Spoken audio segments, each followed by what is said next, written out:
No. Well, yeah. Hang on. Hold it.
To hang out with astronomers, but you love art and you love music.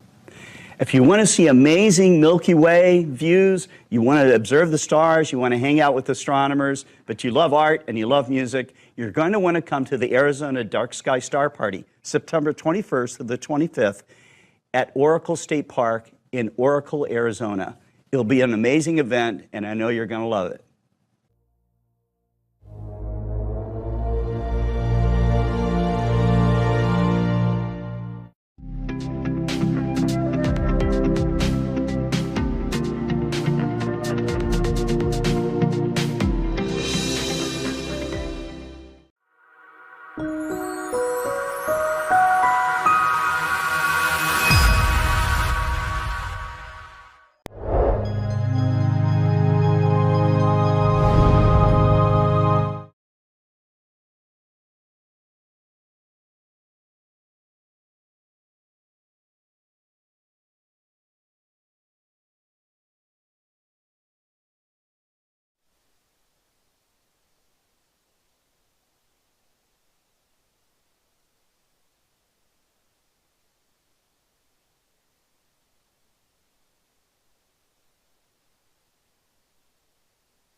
If you want to see amazing Milky Way views, you want to observe the stars, you want to hang out with astronomers, but you love art and you love music, you're going to want to come to the Arizona Dark Sky Star Party, September 21st to the 25th at Oracle State Park in Oracle, Arizona.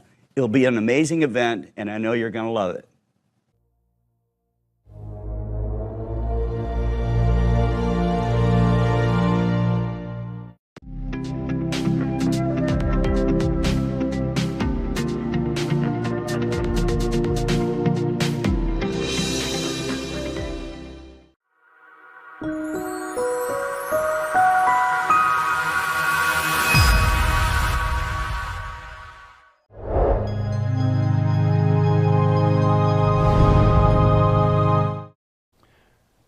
And we're back again.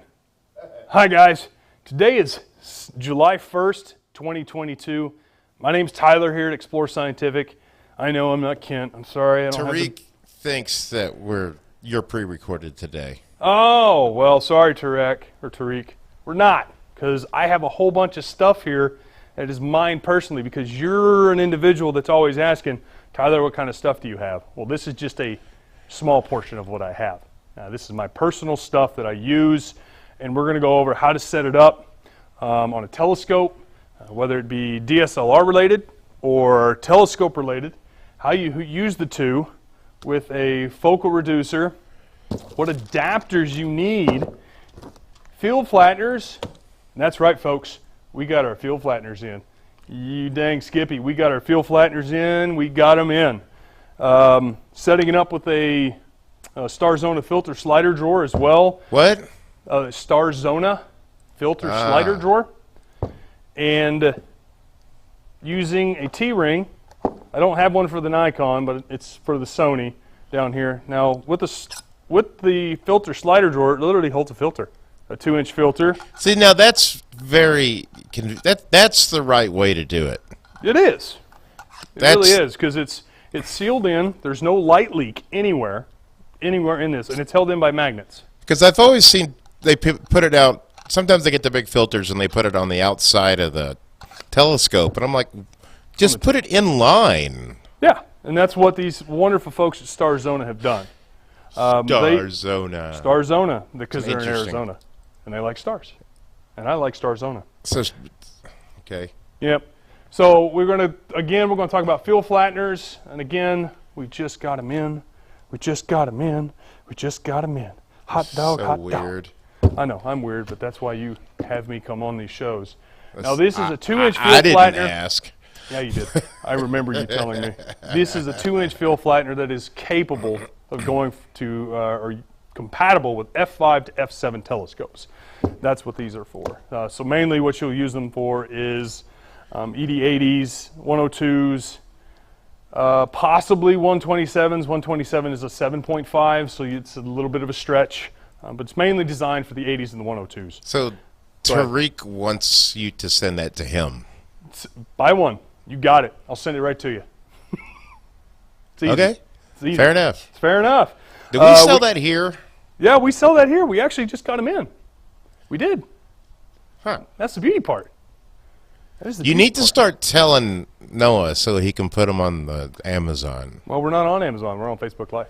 Yeah, right now. Yeah, right but now. in a minute, we're going to be on Amazon. But I agree. I agree. It's not my forte. I'm just here. I just get thrown in here. So I got 2 mounts with me. Kent's out. Scott's out. Everyone's out, so they're cleanups coming in. Cleanup. That's what I'm here for. Cleanup. So we got Gregory Setik. Yep. He asked 1.25-inch question mark. 1.25 inches. What about 1.25 inches?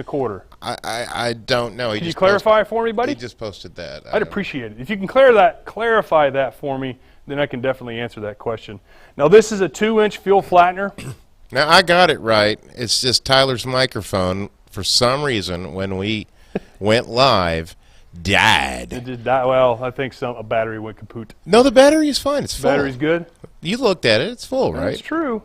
So I don't know why it turned off. It's weird. That is weird. So the beauty part about this field flattener is it comes with 2 adapters.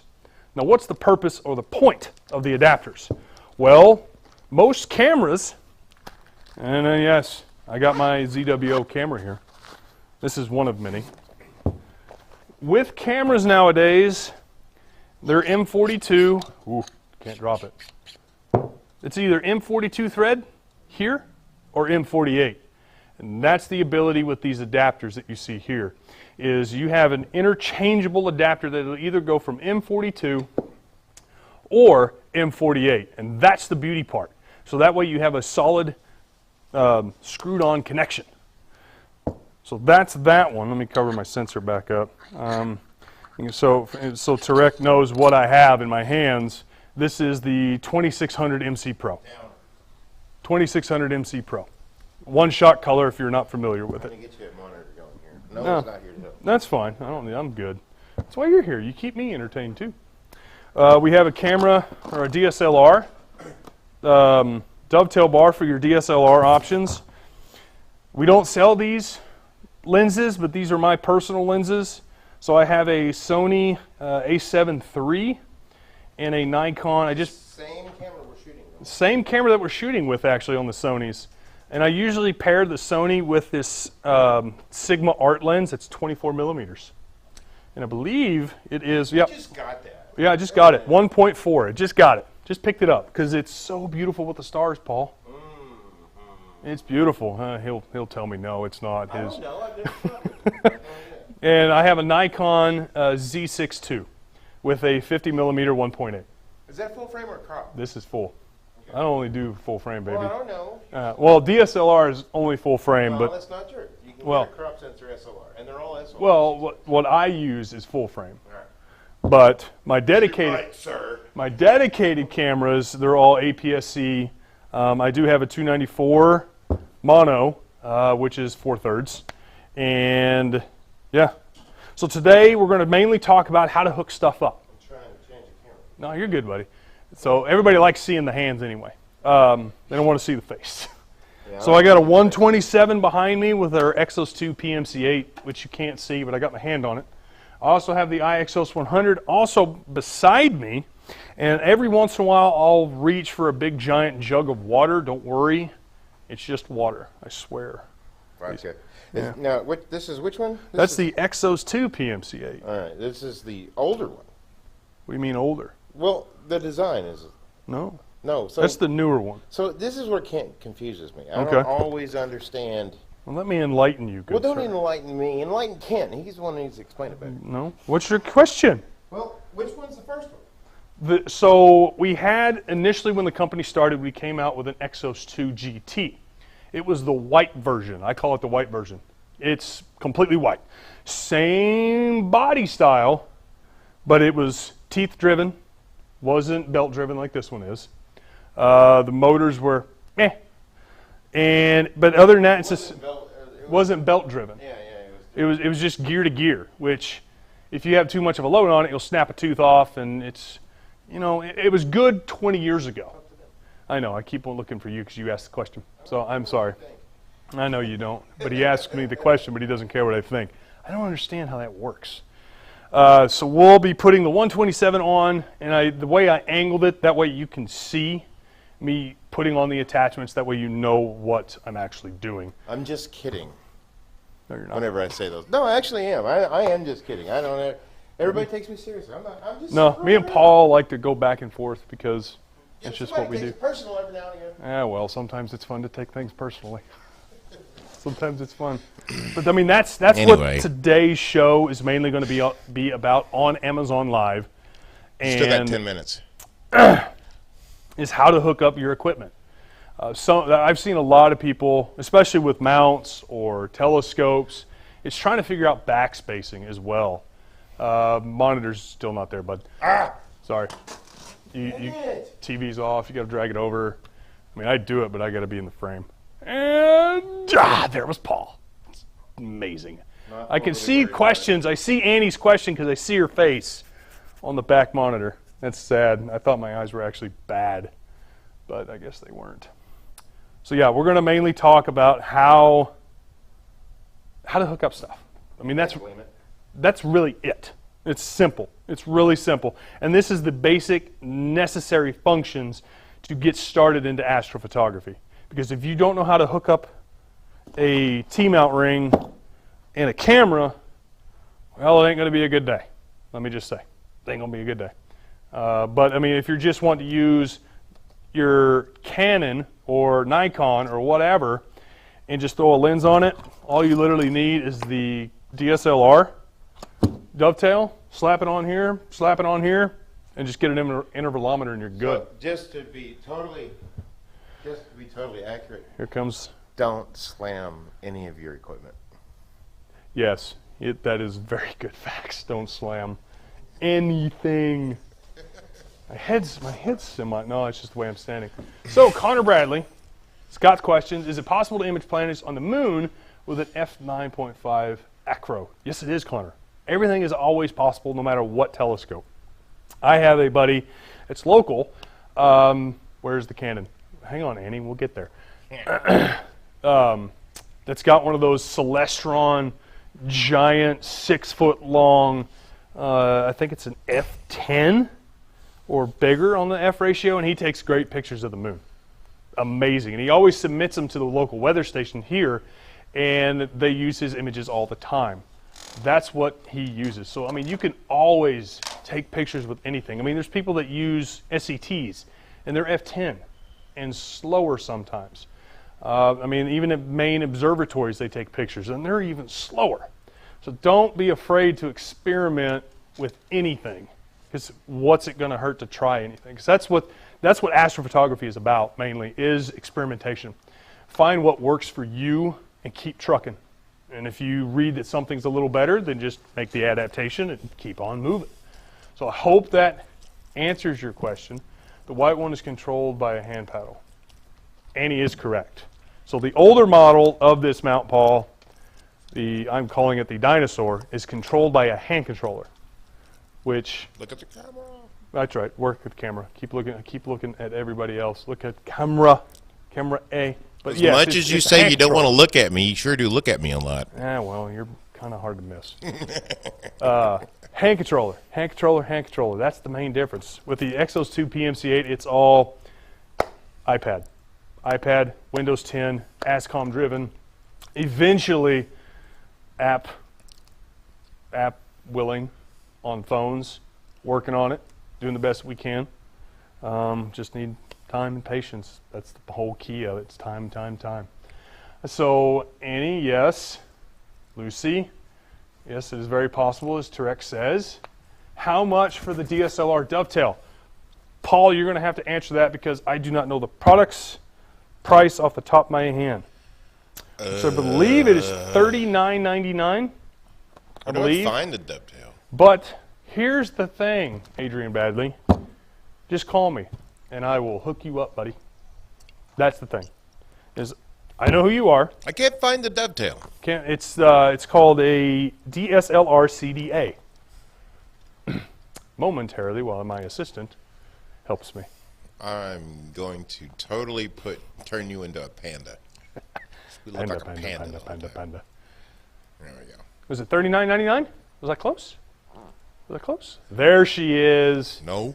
There she is. That is the price. I was a little off. Just a little. Sorry, Adrian. Just call me anyway. I'll hook you up. If not, just call Scott. Scott will help you out too. This is essential, because I know you have the IXOS 100. This is very essential if you're just wanting to throw a camera on there or something small and compact. This camera Dovetail is the way to go. It honestly is. I just ordered the Messier 120L. Is good for imaging. I'm not familiar with that particular telescope, Connor, but I can look up the information and I could message you later and let you know. Again, it's all about experimentation. I mean, I have a 50 millimeter lens, actually a 24 millimeter lens here, and I haven't used it yet, but I'm going to experiment with it. That's the whole premise, is just try it out. If not, it's going to be a heck of a good scope for visual, and that's the bonus part. Let's see. No, it is a risk to experiment with the sun. Sorry, Tarek is right. Good, he'll give me a call later today. Aaron, hey y'all, question. Can I stack video footage that I took with my smartphone mounted to a 25, 10 mil, the warning is blocking the rest of it. I can't see Look at the screen, it should be up on it. No, it's not up yet. There it is. Okay, can I stack video footage that I took with my smartphone mounted to a 25 or a 10 millimeter ocular, either taken with a Skywatcher, blah, blah, blah, or Skywatcher. Now, when you say video footage, I'm assuming, how did you capture the data? Did you just use it with your phone? Because if you just use it with your phone, trying to think. I do not know off the top of my head if you're able to do that with a cell phone device. You may be able to email yourself those videos, and there are programs that will convert the images into singles or just single images. That way you can stack those said images and just make a picture, one complete, unedited but stacked image. Try that, Aaron. That's actually a good question, and I will talk to the cell phone people of Explore Scientific. That we have ambassadors, that's all they use, their cell phones to take pictures. And I believe there's, but not video, That's the thing, is the video is what's throwing me through a loop. Maybe What's the question? He's got a bunch of video Okay, you got some video. that he's taken with a smartphone. Okay. With different oculars. So he's used a 25 millimeter and a 10 millimeter. Right. So your focal length or your field of view changes. In a telescope. Right. He's wanting to know how can he stack those video footage from his cell phone. Well, I would use. Don't you use a stacking program for video off of your SLRs? There is, but it's called PIPP, PIP. The thing about that is that's from a DSLR. I don't know the conversion from a cell phone. Well, if you're using an Apple phone, Yeah, it's going to give you a weird codec. correct. That's why I'm wondering if he could just email it to himself. Well, all you have to do, especially if you have a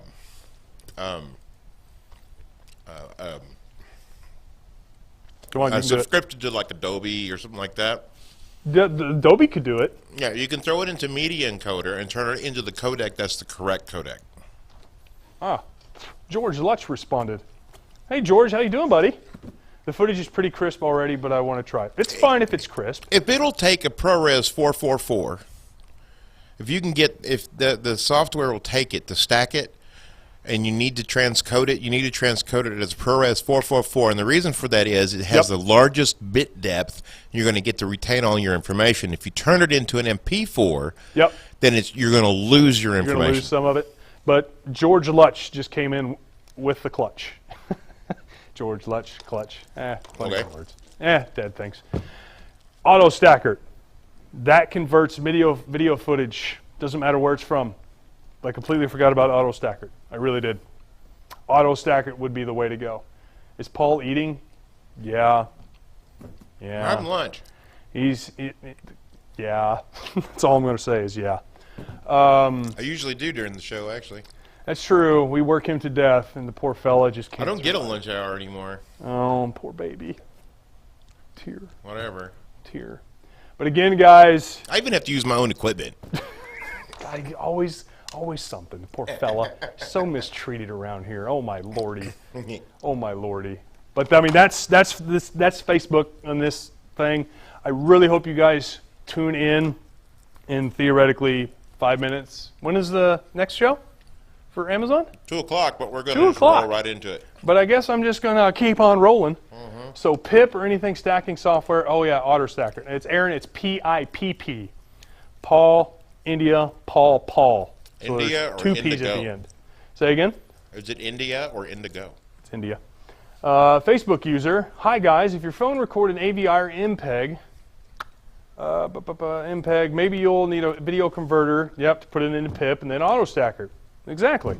So we're all hitting that same area, and that's what I love about this group is there's so many of us that have either experimented with what you're wanting, Aaron, that somebody's going to know the answer, or at least guide you into the way that you need to go into. So PIP, I take all the shots. I still take still shots, but I'm the wrong person to get. Adrian, you take amazing still shots. So please stop being hateful to yourself. You're an amazing photographer. Please keep up the good work, because I'm going to need to eventually ask for your help, because I'm terrible at it. I am terrible at stills. He doesn't want to ask for mine. You're hateful. No problem, Aaron. I mean, that's why we're really here. I prefer dedicated planetary cameras, so I don't need to convert, so I can easily use the video format SER AVI. Well, Tariq, what cameras do you prefer as far as planetary? Yes, Pekka, there is a main show, and if you stick around here in a second, we're going to play a little teaser, if you will. What? Yeah, just play it, and then we'll roll right into the next show. Because I got to load it. No, it's fine. I'm still talking. Yes, Pekka, there is still a main show. People are scared to go with They're not scared. I got one. I got 3 of them. How am I scared? Actually, 4. But right here, gently puts back down. There's nothing to be scared about. There's a lot of information, and that's what scares people. The more information that people read, the more overwhelmed they get. You just frickin' go in. Just dive in and you're done. And then just start asking questions. or just call us, or just call me, because I do the astrophotography stuff. But if I do have a DSLR questions, I do sometimes revert to Paul. I really do. I don't Very know any rarely, of this but I stuff. do. I don't know anything. Yeah, you do. You do. He does.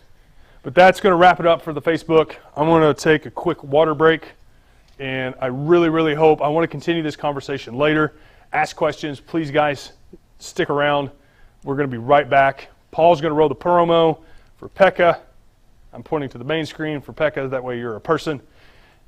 I'm Tyler with Explore Scientific. Today's date, again, is July 1st, 2022. Yeah. we're going to be live if it's not saying we're previously recorded. Well, it says live in the top left-hand corner. Well, it says that even when I'm pre-recorded. I mean, it's just the way they do things on Facebook and YouTube. Yeah, I know. But that's why I said the dates, because you told me to. Yeah, because Tariq was, he was like, oh, this is all fake. It's Tarek. Tarek or Tariq? I think it's Tarek.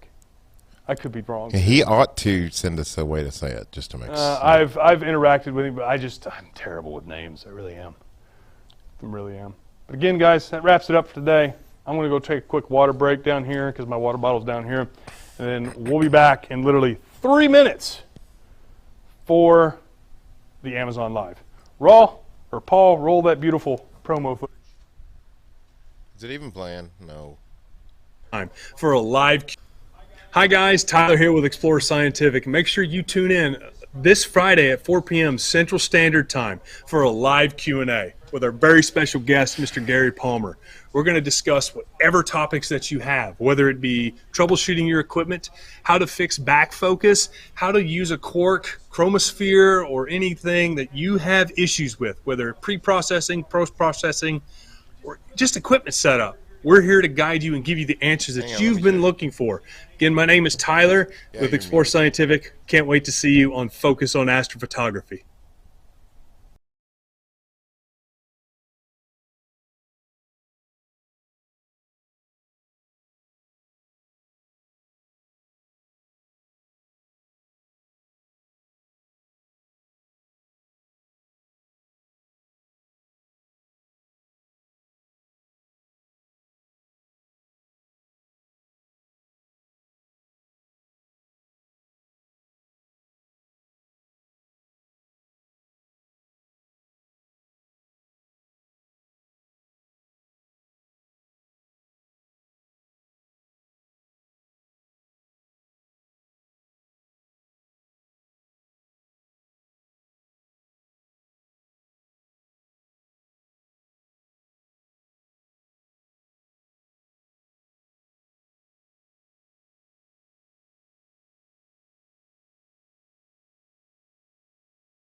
If you want to see amazing Milky Way views, you want to observe the stars, you want to hang out with astronomers, but you love art and you love music, you're going to want to come to the Arizona Dark Sky Star Party, September 21st to the 25th at Oracle State Park in Oracle, Arizona. It'll be an amazing event, and I know you're going to love it.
other Explore Scientific mounts as well, allowing you to attach it to any Explore Scientific tripod, such as our Exos Nano mount or our Twilight Nano mounts. Thanks for listening, guys, and go ahead and check out the new camera Dovetail at explorescientific.com. Hey guys, Mike Hatch here, and I've got Explore Scientific's new camera Dovetail. This Dovetail will allow you to attach any camera with a 1/4 to 20 or 3/8 to 16th attachment, and once that camera is attached to the Dovetail, we can then install it on any mount with a standard Vixen saddle plate, such as our IXOS 100 Explore Scientific mount with PMC8, which is a go-to tracker mount to allow you to attach your camera and track any object in the sky. So not only can we attach it to our IXOS 100 mount, but we can also attach it to our other Explore Scientific mounts as well, allowing you to attach it to any Explore Scientific tripod, such as our Exos Nano mount or our Twilight Nano mounts. Thanks for listening, guys, and go ahead and check out the new camera Dovetail at explorescientific.com. Hey guys, Mike Hatch here, and I've got Explore Scientific's new camera.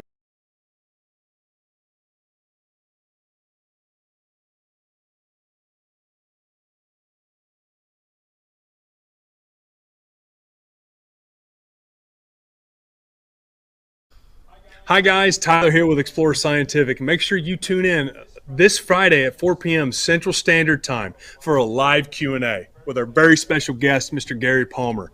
We're going to discuss whatever topics that you have, whether it be troubleshooting your equipment, how to fix back focus, how to use a Quark, chromosphere, or anything that you have issues with, whether pre-processing, post-processing, or just equipment setup. We're here to guide you and give you the answers that you've been looking for. Again, my name is Tyler with Explore Scientific. Can't wait to see you on Focus on Astrophotography.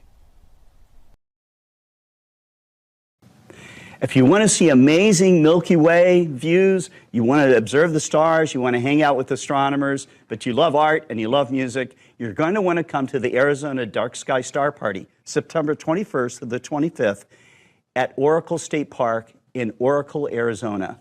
It'll be an amazing event, and I know you're going to love it.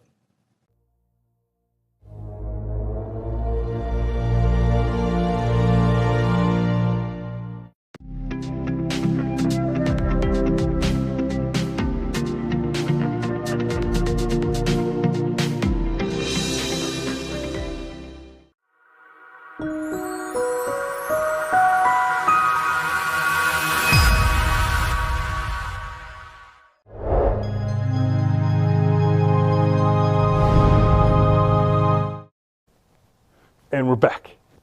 Hi guys, today's date is July 1st, 22. I'm going to have to do that forever. Tyler here with Explore Scientific. Welcome back to another great Amazon Live. You don't have to do that on Amazon. I just do it anyway now. Thanks. Okay. So, what's today's show about? How to fix, mess with, put on adapters, put on cameras. I put it up for you so you can see it. Oh yeah, that focus on astrophotography. We're kind of focusing on astrophotography to an extent. Paul in the background is hilarious, by the way. No. Yeah, he's got one of those faces that you just can't stop laughing at. How do you want to hook up a DSLR to a T-ring? How do you want to do that? That's not allowed. How do you want to do that? You're not supposed to say that stuff. How do you want to do that? But how do you want to hook up to a field flattener? That's right, folks. We got our field flatteners in. Just letting you know, we got our field flatteners in. Well, we got our field not flattener. quite on. No, they're not on the carousel. That's my fault. I did not let Noah know. That is my fault. But on top of that, we do have them. We're not they're not on Amazon yet. It's true, but it's here, so I'm going to talk about it. So we're going to figure out how to hook up a DSLR to a telescope if that's the route we want to go. What if I want to go with a reducer, with a filter slider drawer that's actually in frame or in train. Sorry, my brain's scattered. I mean, you're going to need parts. You're going to need different adapters. You're going to need all sorts of stuff to get this going. But I have two PMC8s right next to me. I have the IXOS 100. and the Exos 2 PMC8. Now, the reason why I positioned the bigger brother was for the fact that you can, when I put the telescope on, I'm not going to worry about balancing or anything. It's just mainly so you can see what I'm doing on screen. That's it.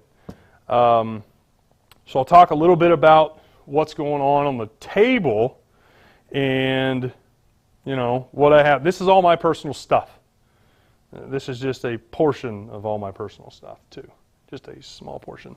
So I have a Sigmund Art 24mm 1.4. Kirk, appreciate the follow, buddy. That's amazing of you. I don't know why anybody would have followed Tyler. I know. I don't want to know why either. We have a Sony A7 III right here. That's what we're actually video recording both. If Paul does a little switcheroo on the cameras, that's what we're both using is the A7 III on the zoom. So you can get that nice crisp image of what's all right here. And we run two. Camera 1 is 3, 2, 1, go. So you can see this beautiful nastiness. All on 4K or 1080p, whichever one. Well, it would be 4K whenever they start carrying it in 4K. We'll push to 4K, but they only do 1080 now. Kirk, you've been doing astrophotography for a couple of years now. Well, that's excellent, man. I'm glad you got to. You gave us a follow. You're tuning in, and you're seeing what's up. So we have the field flattener, like I said before. It's a 2-inch draw tube snoot, which I'll show you here in a little bit how you actually use those. The beauty part about these are it comes with 2 adapter plates. One's an M42, one's an M48. We'll go over why those are important here in a moment. We have the box for the field flattener. We got T-rings. Why are T-rings important? T-rings are important for DSLRs. That's mainly it. And, well, it's how you hook your camera up. How you hook your camera up, but there's also ways to where I can use a T-mount. It's a little different, but I can use an actual camera lens with these types of cameras with a specific mount. It's actually pretty neat how you're able to do that. That way you can get dedicated, cool technology and still use your wonderful fast lenses. You have reducers, which is our FFFR. They also have plates on the front of them as well, which I don't think, yep, there it goes. Just like the field flattener, we have the ability to change the plates on the front to accept either M42 or M48. Again, we'll go over why those are important here momentarily. We have the Starzona filter slider drawer as well. Now, why is it important for a filter slider drawer? Because it holds a filter, a 2-inch filter exactly. Now, why is that important to have that near a camera sensor? Well, if you have a lot of light pollution, which I believe this one is the L Pro, which is for light pollution, it kind of knocks down some of the glare from the city or the moon if you're imaging while the moon is up. L Pros are in my opinion, this is my opinion only, these are great for one-shot colors. Monos, I don't really think they do a whole lot for, honestly, but I have not experimented enough for them yet. But it literally just slides in, and that's it. And you can, then that's the beauty part about this, is you can have a bunch of sliders already preloaded with filters. And if you're already done with this particular one, but you want to try something else, you just literally swap it and you're done. And the great thing is they have a beefy thumb screw. It's held in by 2 magnets that are here. And the awesome part on this particular one is you can change the faceplate. You can change it to a full frame sensor on this if you wanted, or M48 or M42. That's why I like their products. They're amazing, amazing, amazing. And the FFFR, to hook in on a telescope, you're also going to need a special adapter. And that special adapter is this. It's called the 510366.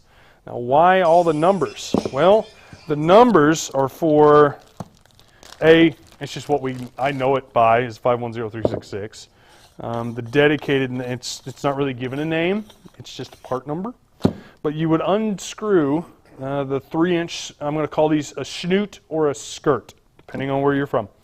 But this will literally thread in just like this, and then you thread this portion. Let me lower it a little bit. This portion into the telescope focuser, which I'll show you here again in a moment. So that's what today's going to be about mainly. We're going to talk about how to hook up different cameras, DSLRs to field flatteners. What kind of spacing are you needing for field flatteners or reducers, because they all are different. 55 millimeters is always the recommended back spacing, which sometimes you have to play with it plus or minus 5 to 6 millimeters. It's all depending on your equipment, telescope, and everything else. First, Exos 2 PMC8. I'm going to get the telescope on it. In fact, I love this telescope so much. This is the Explore Scientific. Woo. Let me get a better hold on that. There we go. Explore Scientific FCD 100. Now the reason why I have it positioned this way is so you can see what I'm actually doing. And we may have to manipulate the zoom camera. And again, if you see me come down off screen, I do apologize. I got to get water. I need a lot of water. Try to drink about 1.5 gallons a day. Ugh, crazy I am.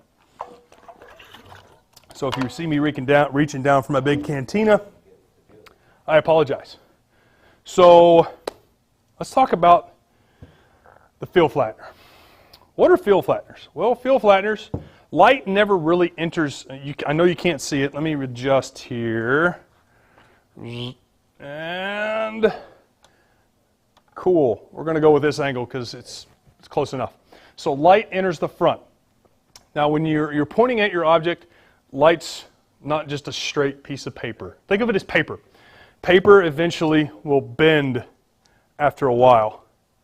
Now what that field flattener does is it will go back, it'll correct it enough to make it go back-ish flat. And that's where the back spacing comes in, the 55 millimeters, so you can have a nice flat image that you see on your computer screen, your tablet, depending on if you're using an ASI Air, any of that stuff. Now, again, if you have any questions, comments, or corrections, please don't hesitate to correct me, and I would be greatly appreciative. So, light enters in, and it's already starting to bend. Now, when it gets to the focal point, or the focal plane, or where your camera sensor is, or if your field flattener is, it's curved. So again, the field flattener or a focal reducer will do the same exact thing. They would correct or try to straighten out that curve so you can have a nice flat image. And if you need more backspacing to make it flatter, we'll have to adjust.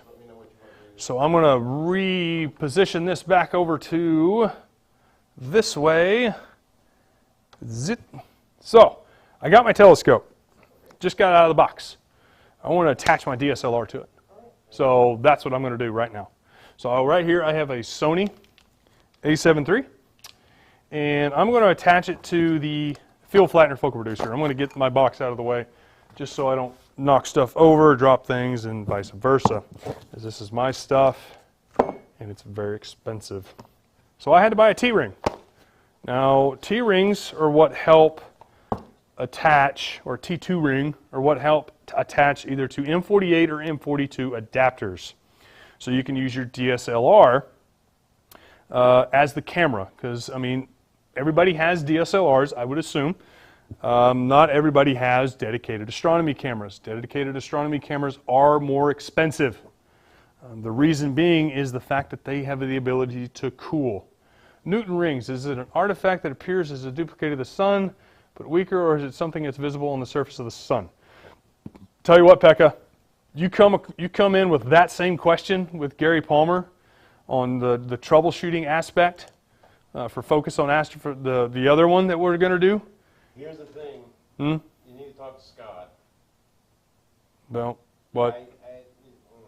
What? I'll tell you later. I'll tell you later. Now I lost my train of thought. Come back to the other show, and that would be great. Okay? So we're going to go ahead and use the T2 ring. And it's already got spacers. Neat. And yes, this is the first time I'm opening it out of the box. So I got to make sure. So I have the ability with this one, M42 or M48. So what I'm going to do now is I'm just going to take my field flattener. Sorry, I didn't know you were. So I'm going to take my field flattener, and I think, yep, I got the M42 on. I'm going to unscrew the cap here.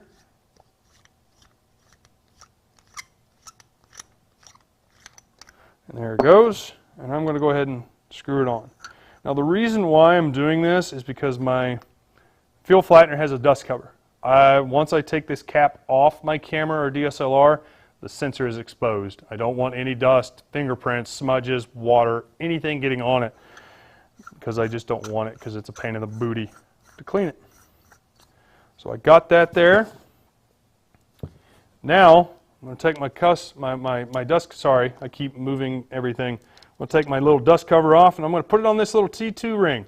Now you do have an indicator here that's red. Can you see that? I can't see that. Yeah, you can see that.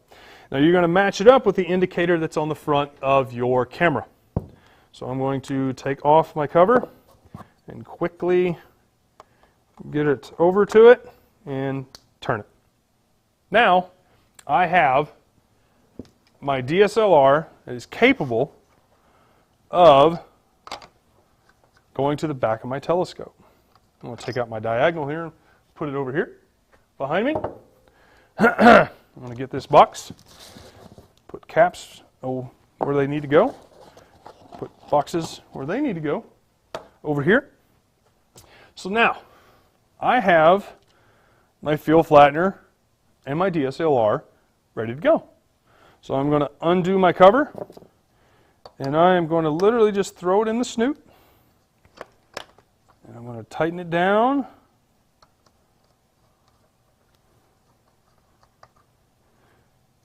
And ladies and gentlemen, I now have hooked up my DSLR to the telescope. So that means I have a native focal length of 952. This is basically a giant lens. It's a prime lens at that point. And that's the beauty part about it. And you have enough spacing for the 55 here that's built in with it on this adapter. And all I literally do is turn it on, slew it to Polaris, slew it to wherever I want to look at using the Explore Stars app, and I will start taking images. Now, it's always great with a DSLR to have an intervalometer. Intervalometer, which Paul may have to help me better describe an intervalometer, it's the ability to just tie into the side of the camera with a plug-in, or you can use your phone, depending, and you can sit here with a remote control and set it to take multiple images really and just not touch the camera, because sometimes when you hit the camera you're going to rock the guiding, you're going to mess guiding up, and your frame's going to be, no, it's just not going to be good at that point.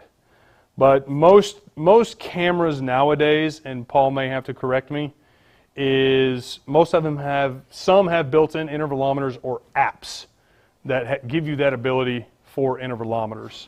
One thing you got to remember to do is put it in bulb mode. See, that's one thing that you'll have very difficult. Let's make sure my microphone's on.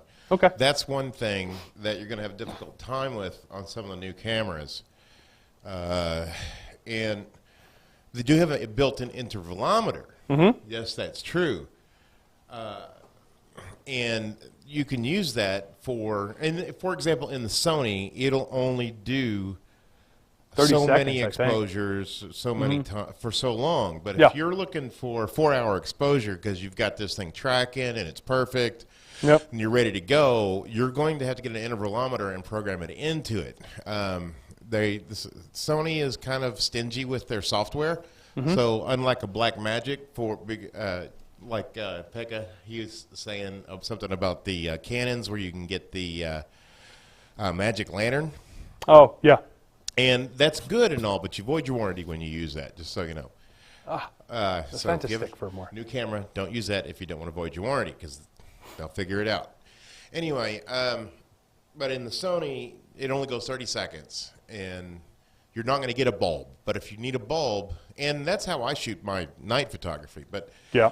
most of these cameras will have a small one built in. But if you need something more than that, then an intervalometer is easy. It's cheap. It doesn't cost much. You don't have to buy an expensive one. You know, and if you buy a cheap one and it wears out in a year, who cares? It costs $12. Exactly. And a battery, usually. But that's how you hook up a DSLR. It's the same thing with a Nikon, Canon, Fujifilm, Pentax, all the same. They all have dedicated T-rings to M42 or M48. You can literally just throw on a fill flattener or a focal reducer and you're ready to go. Back focus in. Does Barlow add some back focus? Yes, it does, Petka. Think of a quark. A quark chromosphere is it's a tube that has a 4 times Barlow in it. And it adds a ton of back focus because you're increasing the focal length. You have to bring the focal plane back down further so you can get into focus. So a Barlow's increase, well, at least with a chromosphere or a Daystar filter, dagnabbit quark, I can't think. They require a lot of back focus. Like, say I have one here. With the 102, I know it's a 127, we'll just imagine. You have to use one spacer that's provided with the telescopes, an 80 millimeter extension tube, that's out to here, 80 millimeters, and then a 35. That's, I mean, where my hand is, right here, that's how much farther the distance is for focus. And I haven't even moved out the focusing yet. That's how much it increases, which is crazy. It really is. So I'm going to take the fill flattener off, or the actual camera out real quick. I'm going to undo the thumb screws. I'm going to put my cover back on, and I'm going to press my little button down here and quickly, and looky there. Hopefully no dust. But the good thing about Sony's is they have a self-cleaning device, so it's okay. Well, they all have self-cleaning. Even your Nikon did. Yeah, that's also true, but I just like to be cautious about it. You know, I just want to protect my investments. So I'm going to put the cap back on the fill flattener. Now, say I want to use the reducer. Reducer's different. All our telescopes that are 2.5-inch hex focusers, you are going to need an adapter. This adapter part number is 510366. Now what this adapter has the ability to do is give you a compression fitting on the back of the focuser. Now you'll reducer. I got a reducer. This is a 0.7 reducer. And what this does is this drastically changes focal length by 0.7. So 952, and add this in here, that changes my native focal length to 665, 666 on the focal length. So I'm going to get a lot wider field of view. So this big giant 3-inch snoot or skirt, however you want to call it, unscrews, and then you have interior threads that are in here. And those interior threads just thread on, and it's so when you're threading on stuff, here's something, especially when you fumble around at night, because you can strip threads really quickly if you're not careful, and if you're in a hurry, you'll really mess some stuff up. If you have a good hold of everything, always go backwards into threads. Now what that'll do is it'll grab it, and then you just walk it on. That saves your threads from being stripped or stripped. I cannot think of words today. God, it's Friday too. Cross-threaded. That's the word I'm looking for. Cross-threaded. You do not want to cross-thread anything. Because if you cross-thread stuff, you're going to be in big, big trouble and you'll never get stuff off. Question number 2, what is the difference between taking pictures with the Barlow and the dagger of loosening the Barlow lens and attaching directly? I'm assuming you're saying danger? Is it danger, Petka? What is the difference between taking pictures with the Barlow and the danger of loosening the Barlow lens and attaching directly to the camera? You could drop it.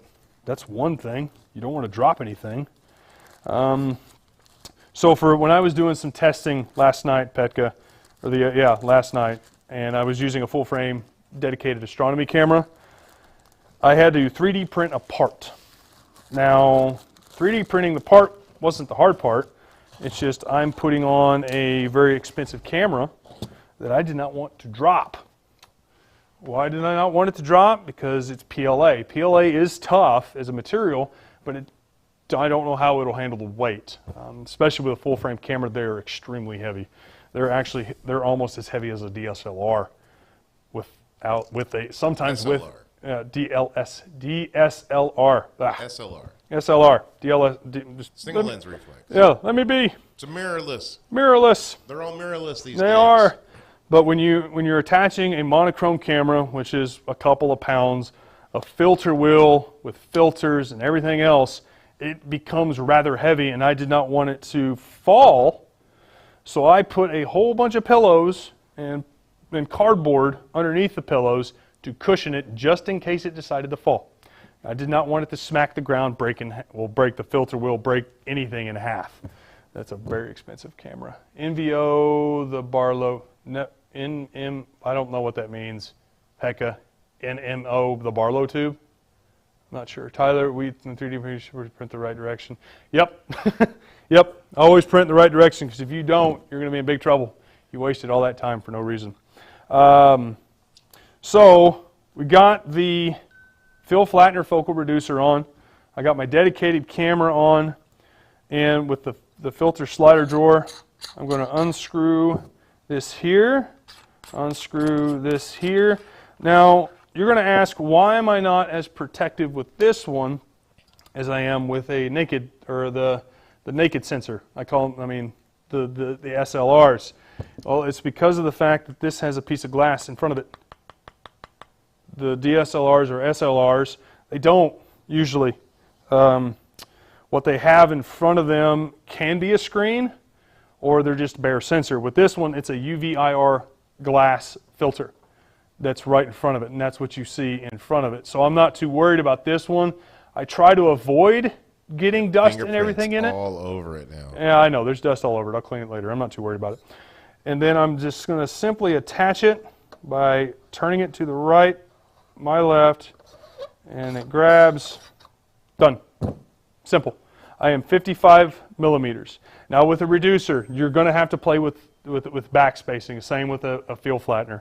It could be plus or minus 5. It could be plus or minus much larger. It could be 10. That's the thing with astrophotography, is you have to experiment. You have to, because if you want that great result, it's going to take a long time. It's not going to take a long time, but it's a lot of trial and error to get there. It really is. Now, with the difference between, I'm going to jump back and forth with a flattener and a reducer.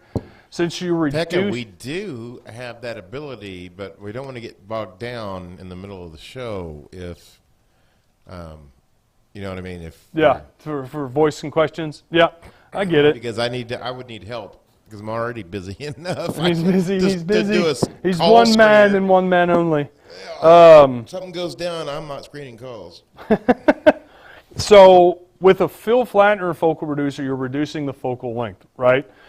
So usually when you're using a Phil Flatner focal reducer, you're reducing the focal length. With a field flattener, you're using native focal length. So with our telescopes, Essential Series, FCD 100, FPL 53, they come with extension tubes.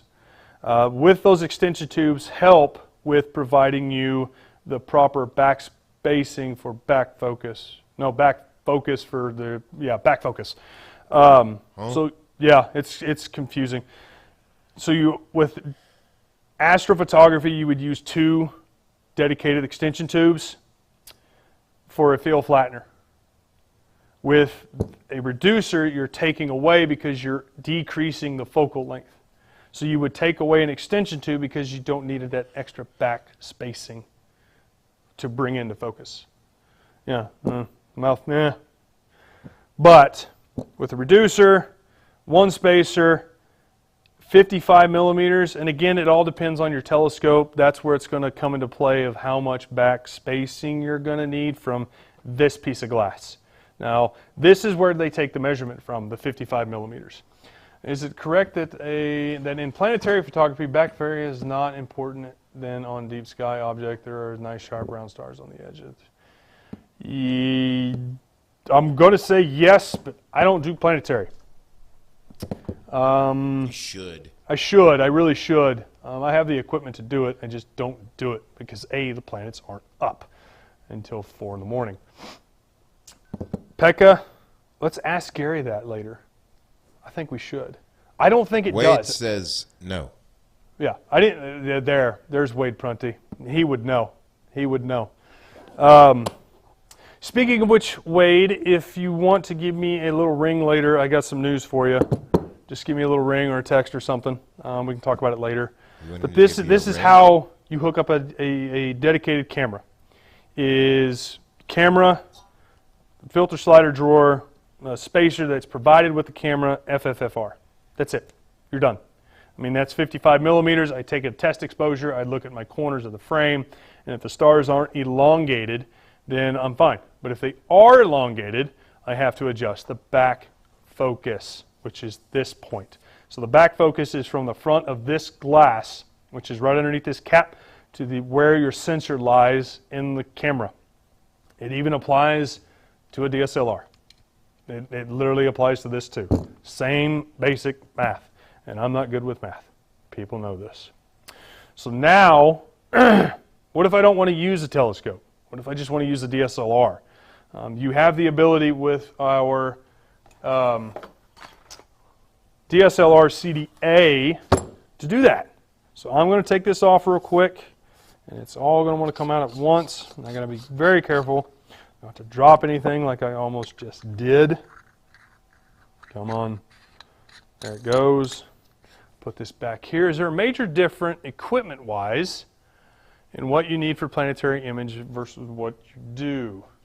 Now, equipment-wise, Lucy, are you assuming telescopes, cameras, or what? If you could clarify a little bit for me, that would help. But usually, no. You can do planetary with the 127 here if you wanted. People have done it in the past, and they produced amazing images. Oh, there it goes. Good. Sorry, folks. I got to do one thing at a time. I can't do 40 things at once. And then that. And then I'm going to put my diagonal back here in the draw tube. And cameras and extension tubes and extensions. Let's see, is there a major difference in equipment-wise that you would need for planetary imaging versus what you do? Planetary imaging, you can usually just take a camera and literally, most planetary cameras are 1.25" schnoots. So you can literally just drop it into a diagonal and take pictures. That's it. You just got to get it in focus, which you'll have to mess with the extension tubes a little bit to get it to that point. And it's usually two. It'll be 2 extension tubes with a camera sitting on top, and then you use the telescope to take your images. The real difference would be the telescope. Planetary astrophotography requires more magnification, which is also correct. Or you could use a Barlow. If you decide to have the 127 and you're wanting to shoot Jupiter, you want to see that big red spot, but you can see the planet, but it's not quite close enough for your what you want to see, you can put a Barlow in it and increase that magnification. But you also have to remember that increasing the magnification on things will also increase your issues, whether it be seeing, whether it be guiding, whether it be anything else that you may have exhibited that night. I gotta take a little quick drink of water real quick. Okay. Pekka has another comment. Pekka. So everything on every Astroforum and page on the internet is not correct. Reads rather several sources of the picture what is correct. Like this I read, it was yesterday on an Astroforum. Okay, I'll wait for his question. So I have put this back here. So I have my Dovetail right here, okay? Barlows can reduce image clarity and increase the amount of light time and proper exposure, which also is correct, Kirk. So that's why I really haven't experimented with planetary yet, because it's a whole different animal. Same thing with solar imaging.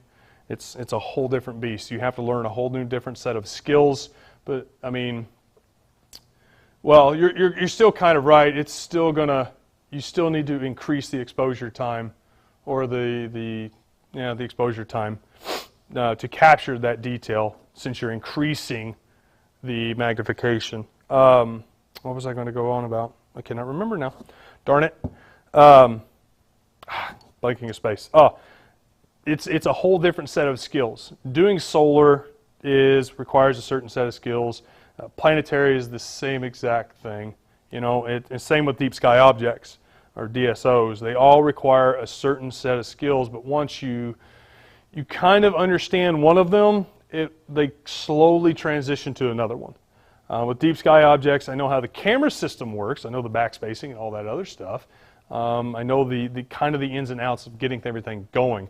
But you're still going to have to experiment with different cameras, because, I mean, I could use this camera for planetary, this 2600 MC Pro, but I wouldn't, me personally, I wouldn't recommend it. There's nothing wrong. You can try it if you have it. But for me, I would want a dedicated planetary camera, something with a smaller sensor. This is an APS-C size sensor. I believe it is 24 megapixels, or maybe a little more. And the frame rate's not as high as a planetary camera.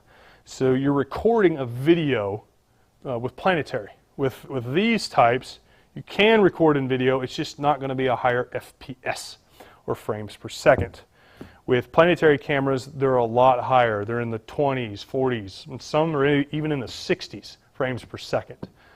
That's the ones that you want for planetary, so you can get all that nice seamless data shoved into a hard drive that you can process later and take a long time to process. Go back to now. So all DSLRs or SLRs have a 1/4-20 screw at the bottom of their, usually the bottom of the mount. And with this, our DSLR CDA, that's $79.99, and it's in the carousel right now, you can hook up a DSLR, because we have a 1/4-20 adapter right in the middle. Now you have the ability to move it front and back, or just leave it in the middle, which I'm just going to leave it in the middle for now, because it's just easier. And what I'm going to do is very carefully not damage anything, because I don't want to have a damaged lens. Let me turn it this way. And I have big, we need to make this bigger. I have too big of hands for this. And then we're going to give it a good tighten with our hand, and that's it.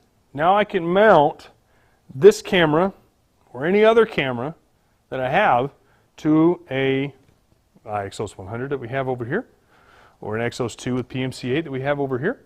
You can mount it to either or. And all you would literally do is just slide it here, right there, tighten that one down just for safety, and that's it. Same concept still applies. You have to polar line, you have to balance, you have to make sure everything is level as far as the tripod, because if you don't have a level base on the tripod, your guiding and your polar alignment is going to be completely off. I hate to be the bearer of bad news, but that's just the way it is. It really is. Let's say you don't have any of this stuff. What if I don't have a camera dovetail? What if I don't have a mount or anything else? You can still use your camera with a tripod. You really can. All you need is either just a standard tripod with a ball head mount, 1/4-20 screw, or what's the other conversion size, Paul? Is it 3/8? What's the other size? Don't know. You don't know that one? Okay. Whatever one you got, just throw it on a tripod. Always look for the constellation with Antares is what constellation you want to look for. It has Rio Ophiuchi on there, and that's the right next to the Milky Way, and that's what's got all the nice dust lanes and anything, and then depends on if that's true. Trek, you can't, but I try to buy things that are dedicated to that specific field. Planetary goes with planetary, deep sky cameras go with deep sky stuff, and vice versa. But again, just relaying some of the information, and we're going to relay it a little bit more in detail later. In fact, DSO for me is the hardest and most difficult. It's astrophotography. Lunar and planetary is easier for me. Why is that, Tariq? Is it because of where you're located? That could also have a play in it. If you live in a Bortle 9 zone or a white zone, I can see that, because finding the stars is incredibly hard. You can't see them. You really can't. You may be able to make out one or two.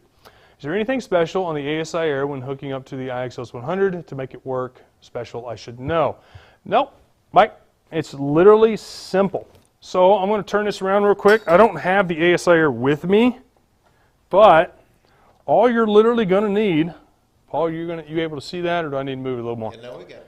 Okay, but you need this cable, which is a mini. I believe it's a mini USB. You'll need a USB to a mini USB. That's it. That's all you'll need. Is you'll plug the mini USB into the mount and when you then turn it on, or plug it into the ASI Air, turn it on. You go into the mount settings on the ASI Air, and what you'll do is, once you're in the mount settings, is you're looking for the baud rate. The baud rate is 115200. Turn that on, done.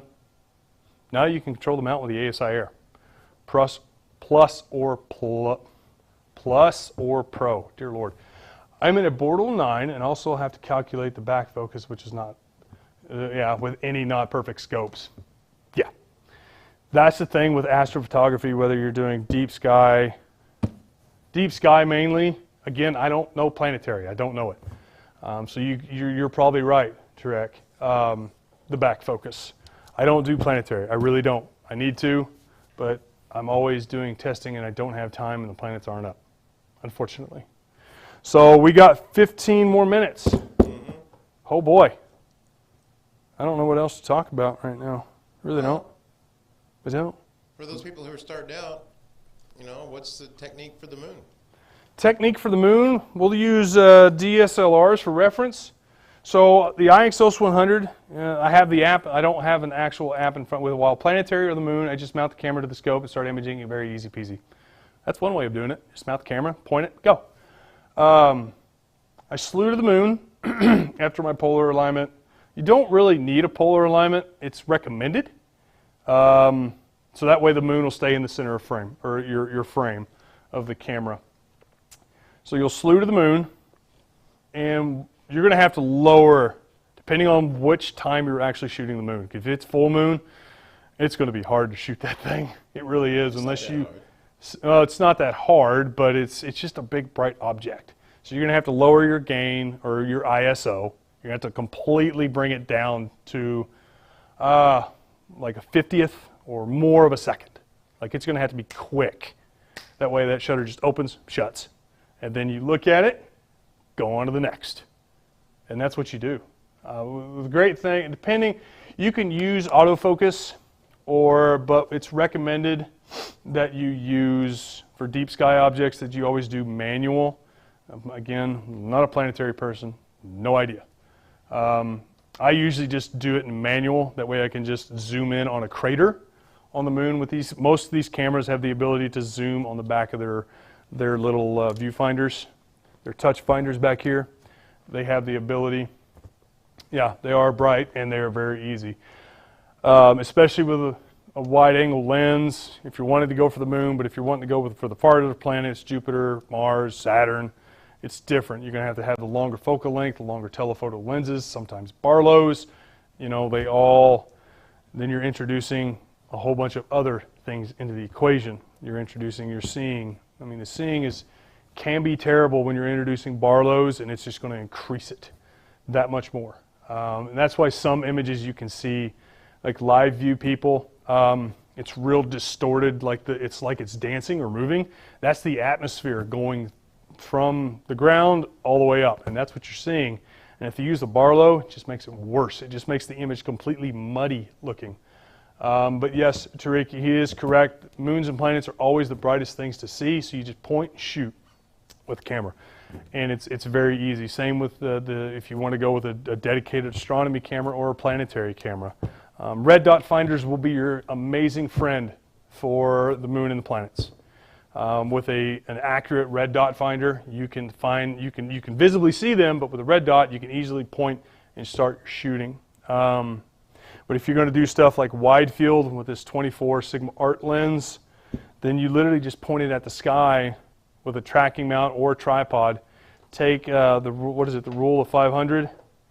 Yeah, the rule of 500. Take a 10-second exposure. See what you get. It doesn't hurt, but if you're on a tracking mount, go for 30 seconds to a minute. See what you get. I mean, it's really not going to hurt to just experiment. And that's the beauty part about it, is this whole hobby is nothing but a big giant experiment. But the payoff is, hey, look, the moon. It's going to be up in here in a second. It's up on my side. There's the moon. Now, what was this taken with, Paul? The A7 III and ED80. Oh, so this was actually taken with the A7 III that we're actually filming with again. No, it was my own. Well, it's still an A7 III. Yeah. With an ED80. So with a native focal length of 480 degrees, Paul was able to take that beautiful shot. I mean, it's simple. As Turek says, point and go. You literally point at the biggest object and start shooting. Now, what was the exposure and ISO and all that? You remember? 250, 250, and the ISO was 50. Okay, so it's 2/50th of a second? Yeah. Yeah, so, and that's quick. That's literally just done. Yeah. It's just by the time you press the button, the shutter's already back up. It's that quick. Tyler says it's out of focus. It is out of focus. I don't know the difference. Well, zoom in on it real quick. I'm zoomed. Okay, well, it's taking a minute to get there. It may not be great over there over the internet or on that screen. That's true.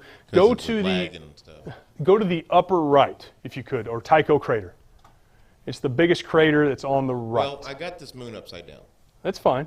And it's still, the craters don't change, even if it's upside down or backwards. Where do you want to go? It's, if you're looking at it, it's the upper right. It looks like a big rock hit it and it just exploded all over the place. Up, now go up where you are. Right there, that big thing. That big giant crater that's in the middle. Now, how can I tell if it's in focus or not in focus? Is by the edges of that crater.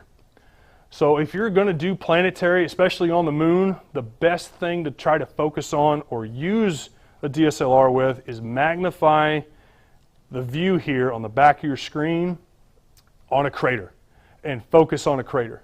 That's what you're really looking at, because there's an actual detail. There's a I don't know exactly what's in the... I think the reason why it looks out of focus is because I had a light cloud cover. Okay, it could be a cloud. I mean, that's very possible. But there is something in the middle of that crater. Yeah, I can see it. Yeah, it's massive when you get down to it. But I focus till I can see, I mean, depending on the seeing and the atmosphere, I focus to where I can see that certain object that's in the middle of that crater. Then I know I'm in great focus. I wouldn't say pristine focus because my eyes are bad, but without having automated focus. But if you zoom out real good, that's a great looking moon shot.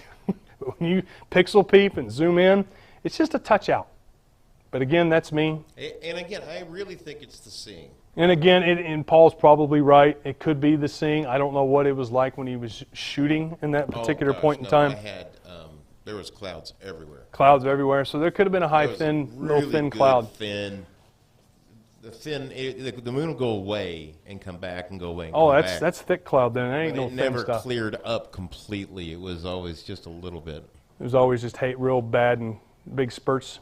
So that's good. You were able to get out. Now, what did you experience when doing that?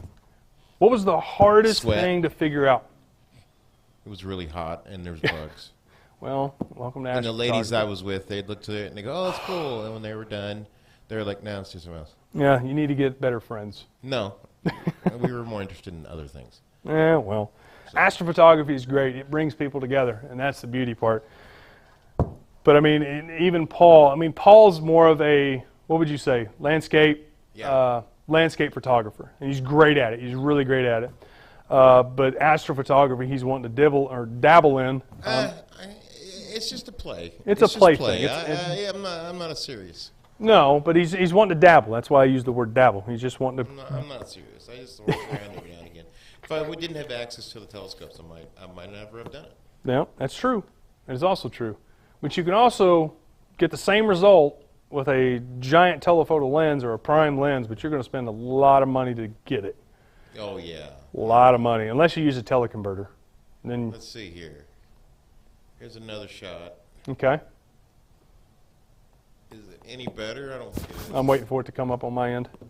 My next question is, can you see the bunny? Does anybody see the bunny at all? This one's a touch better. But That not one's much. a touch better. But again, if it's the same night, it could be the same. Yeah, yeah. It's a touch better. Well, as you can see, there's like a purple fringe. I'm waiting for it to go up. And that purple fringe means that... A little CA. Huh? CA. Chromatic aberration. Yeah. A little bit. But Yeah. again, not... I removed a lot of it. Yeah, I mean, EDs do not correct 100%. I'm going to say it again. EDs do not correct 100% of CA or chromatic aberration. Yeah. They just don't. But we do our very best here at Explorer Scientific to make sure that they do.